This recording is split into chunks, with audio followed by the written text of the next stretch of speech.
Welcome to the ASEAN Wong podcast, where we bring you expert insights and regional perspectives on Southeast Asia and Indo Pacific geopolitics and geoeconomics. I'm your host, Dr. Prashant Paramaswaran. If you haven't already, do subscribe to the ASEAN Wong platform at www.aseanwonk.com.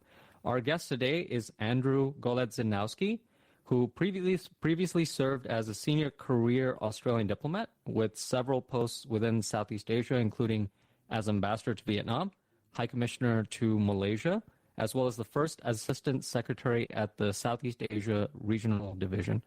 We will start our conversation talking about recent developments in Australia's ties with Southeast Asia.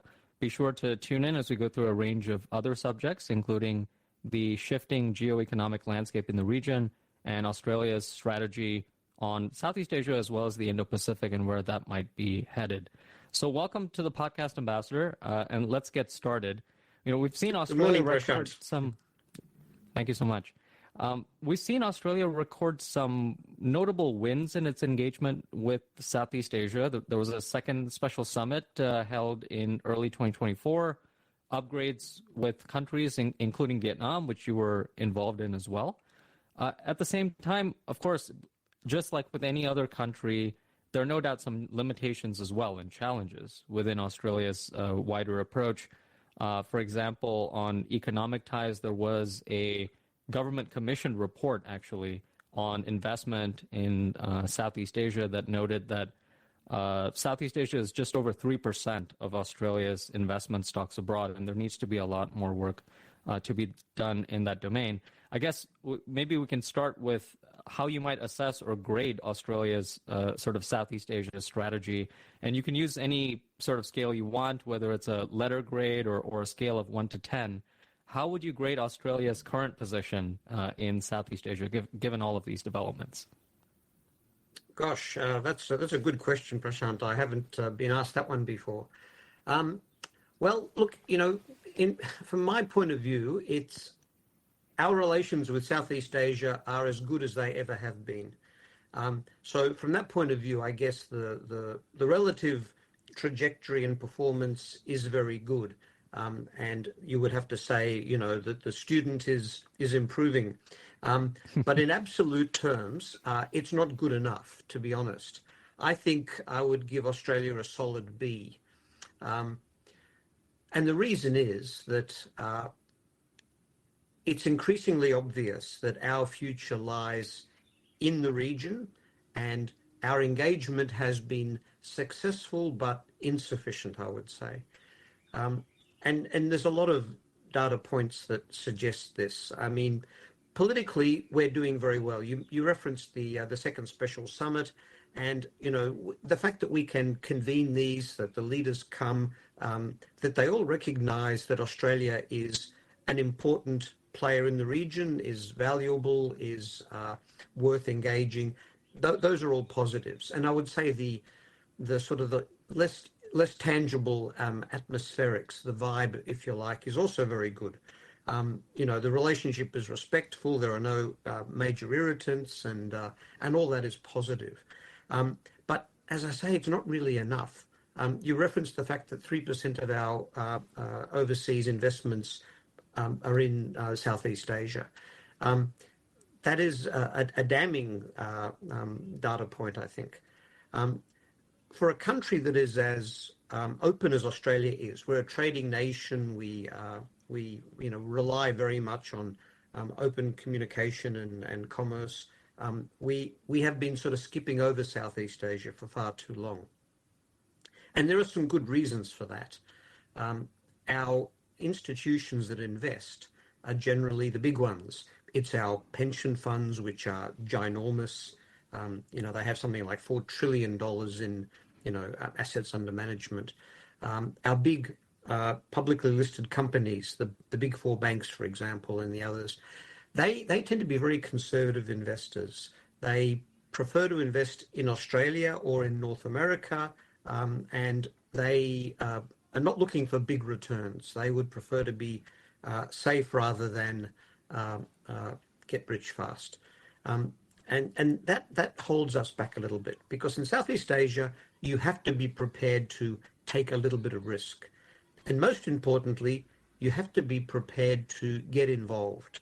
Um, we tend to sort of do things from over here and then eventually make an investment decision and then move over into Southeast Asia in a cautious way.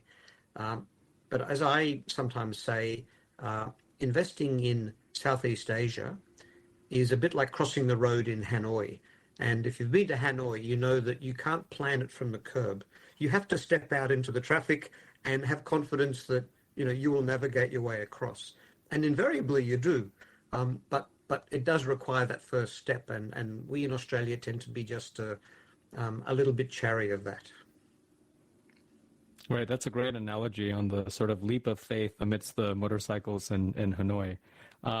And I wanted to ask a little bit, you sort of mentioned this notion of the vibe or the atmospherics and the narrative, which I actually think is a really important point.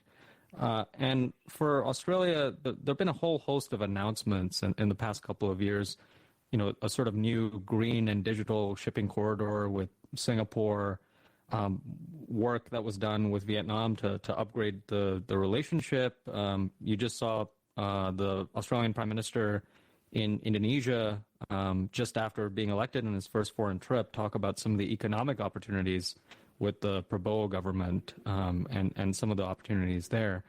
But I'm wondering if we were to sort of zoom out a little bit and just look at where we see sort of notable movement in the direction of travel, whether it's with notable countries in Southeast Asia or notable sectors. Given your perspective of having served in several of these different countries and also looking at the region regionally, including Vietnam, which is, I think, one of the big economic stories in the region, what would you say about some of the notable movements on direction of travel, whether it's with respect to countries or sectors or areas for Australia's strategy in Southeast Asia? Well, I would say government is leading the way. You've referenced some of the initiatives. You've referenced that the Prime Minister himself has chosen to focus on Southeast Asia. The thing is, it can't just be the government. We need the business sector. We need civil society. We need universities and others to also engage. And I think that's going to happen. It's beginning to happen. Of course, it's been happening for many years at one level.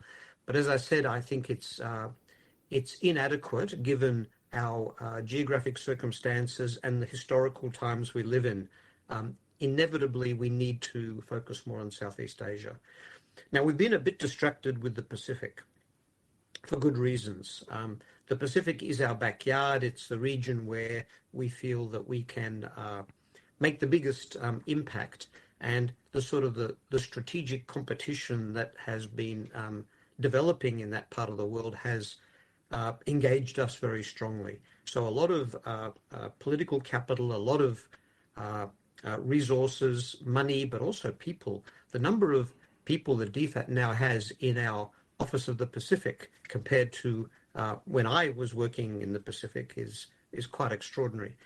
And that comes at an expense, right? Because it's almost a zero-sum game. The more effort and attention you pay to one region, the less you have for the rest.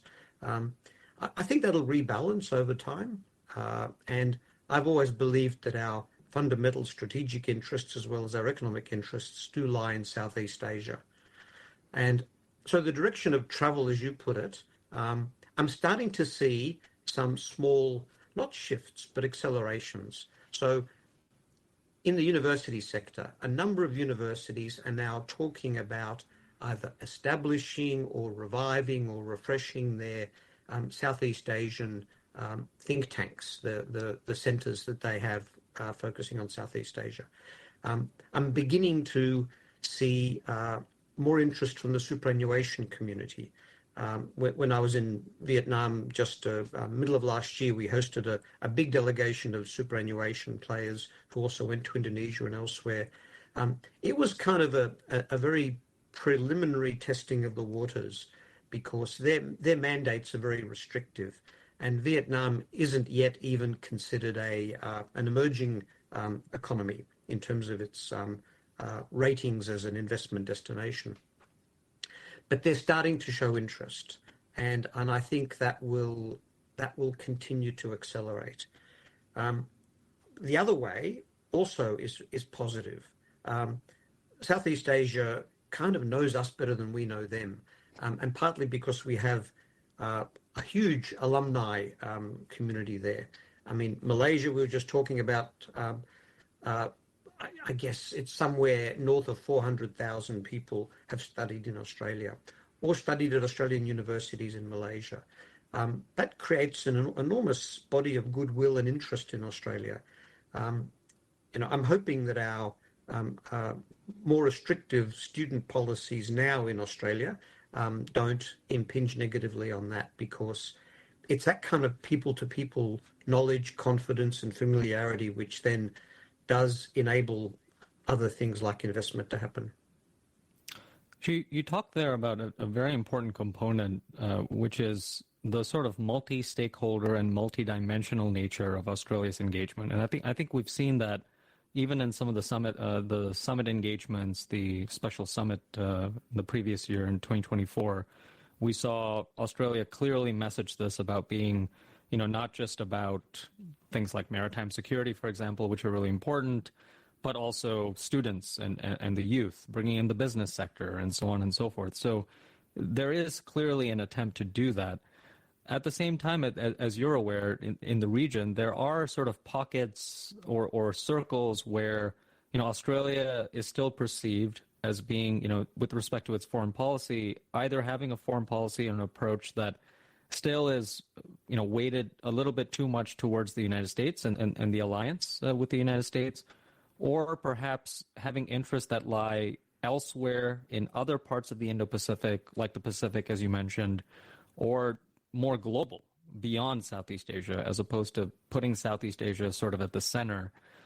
How would you sort of assess how Australia is doing with respect to articulating its value proposition and strategic narrative in the region? Because this is something that all of the countries are facing. It's a very crowded region where a lot of actors are trying to be involved, all these upgrades and announcements. But it also, at least from my perspective, does also put a little bit more pressure on governments to define what exactly they're contributing relative to other governments. Yeah, that's a really good question. And it's true. I think the Southeast Asians sometimes scratch their heads a bit about Australia. But that's okay. Dick Woolcott, former distinguished ambassador to Indonesia and elsewhere, the UN and Secretary of Foreign Affairs, he once put it like this. He said, Australia is not the odd man out in Southeast Asia, we're the odd man in. And I like that. And remember too that Southeast Asia is probably the most diverse sub-region in the world. Religion, economic models, political traditions. It's really quite an extraordinary grouping of countries. And therefore, for us to be in there as well, not as a member of ASEAN, but as a sort of a member of the broader family, I don't think it's too odd a fit at all. In terms of our value proposition, it's often been said that our sort of Western political culture and our ties to the US are a net asset for the region and seen as a net asset by those who engage with us. I think that's by and large been true. That might be changing now somewhat. But I think by and large, that sort of element of our strategic personality has long been accepted and it's understood to be part of the package. But we are genuinely a first world country with first world offerings in services and technology, education, etc. So those things are valued. The fact that we are committed to the region, I think, is valued because the US, although it's important and seen as important, it's not been seen as a reliable ally. Whereas Australia, we're not going anywhere. We're in this region for the long haul, and I think that's understood as well. So those are all positives, and I think people realise too that we mean no harm. That sounds a bit sort of maybe faint praise, but by and large, I think people do understand Australia and understand that our intentions are good, even if occasionally the way we express ourselves may not always be, ideal. Right. And I wanted to sort of move the conversation forward a little bit in terms of where Australia's engagement and strategy may be headed in Southeast Asia.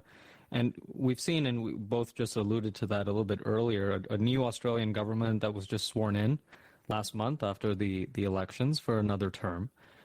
And now that you're out of government, I'm wondering what you see as some of the specific next steps that Australia could prioritize in Southeast Asia, whether it's perhaps in your view unfinished business, things that Australia should have done previously or needed to do, or even next steps or new areas or frontiers for cooperation that you see that as being important for Australia to prioritize in the coming years. And as you say, a very dynamic and diverse region like Southeast Asia.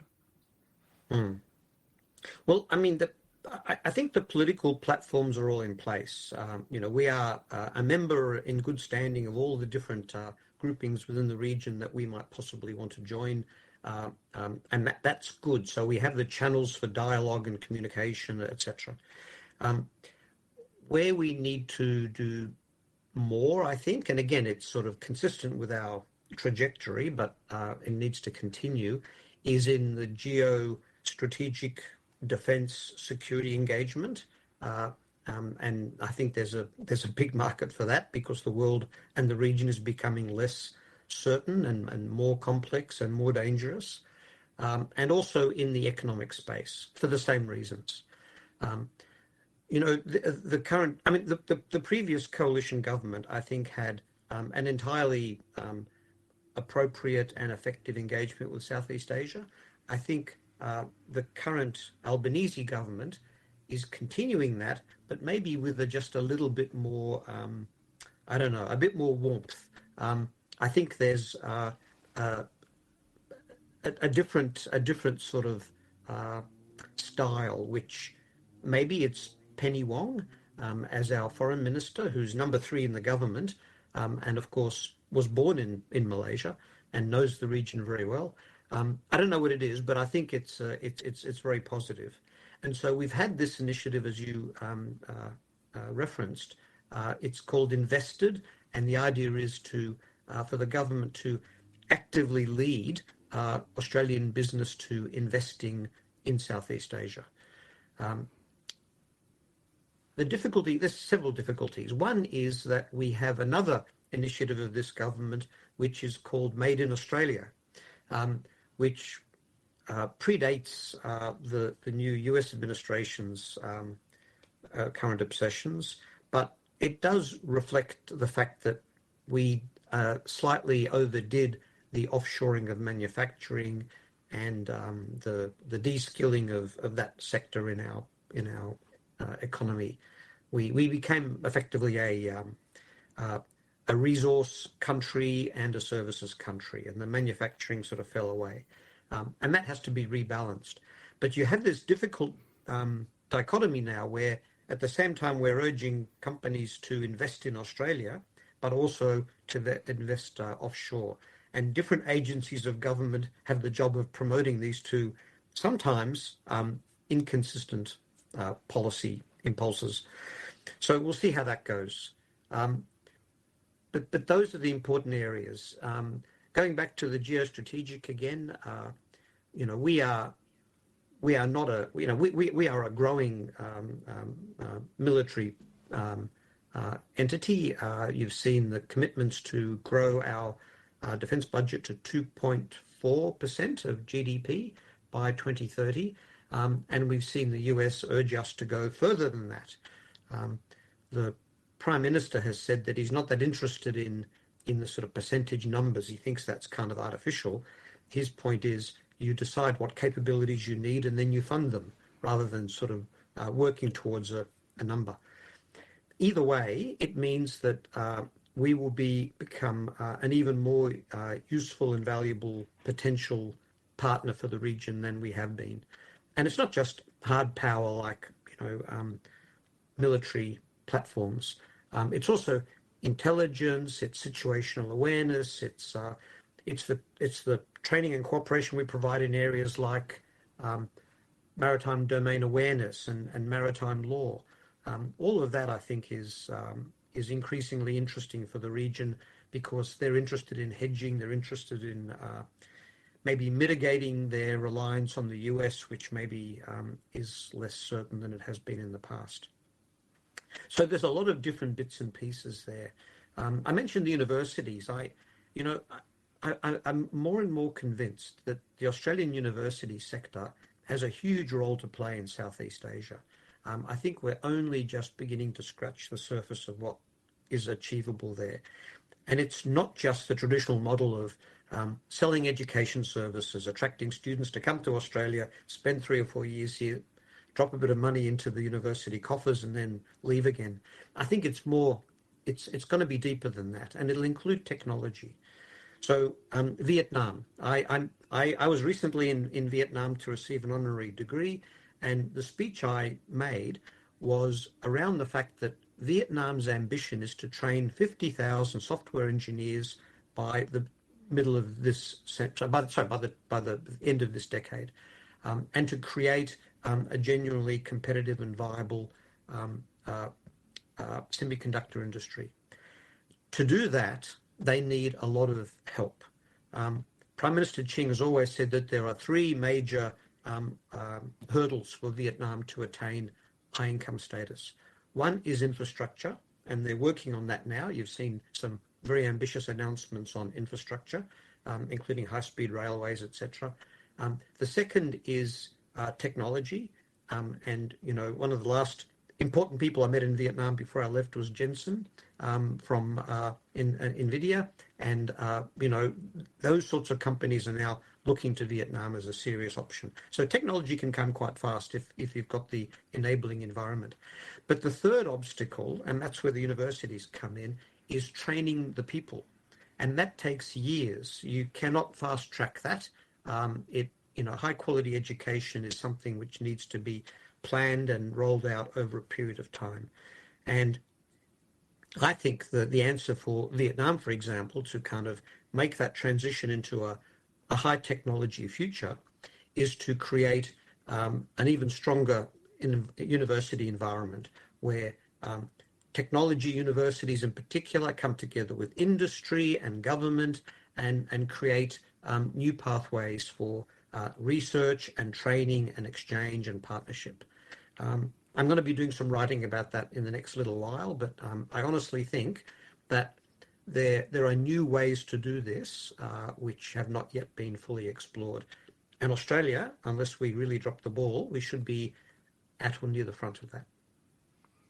Great. And you mentioned the geostrategic picture and the defense realm as well. And I did note that when Australia released its national defense strategy last year, one of the pillars there was partnerships, and Southeast Asia was placed as one of the priority regions where those partnerships would be initiated.